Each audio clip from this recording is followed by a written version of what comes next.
Now, there's an old wives' tale that fish is brain food. I know I tell my kids that all the time, but researchers at the University of Bristol have shown that fish is the perfect medicine for children's behaviour. Yes, the study, which was started 30 years ago, so it's quite a long-term study, shows that children who don't eat fish by the age of 7 are 35% more likely to display bad behaviour such as hyperactivity or not getting on with other children.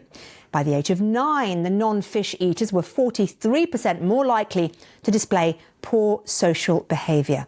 Well, let's speak to Dr. Caroline Taylor, Associate Professor in Nutrition and lead author of the study at the University of Bristol. Thank you so much for joining us. What is it about eating fish that changes the behaviour of a child?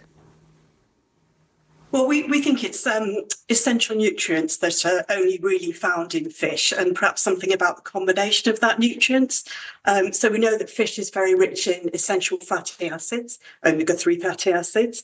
It's also rich in vitamin D, in selenium, iodine, and some other minerals and nutrients that are quite hard to get from other foods. So we think it's those nutrients, or that special mix of nutrients, so if I which is especially beneficial for children's development. So if I give my kids those nutrients in tablet form, would that have the same impact?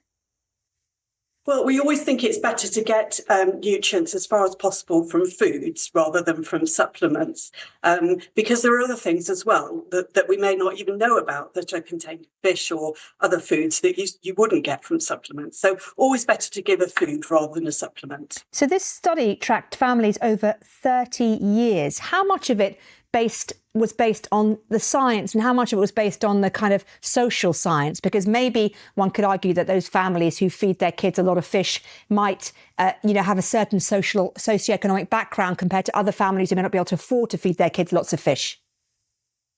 Well, you're absolutely right. But in our analyses, we took account of families' social circumstances and their incomes and their backgrounds. So we're confident that didn't affect our analyses. But you're right that fish is socially patterned. So people who have a little bit more money tend to eat more fish. But there are cheaper sources of fish that families can look at. I mean, fish fingers and breaded fish that you get from the freezer cabinet in the supermarket, absolutely fine. And there's no waste from that, and very little cooking.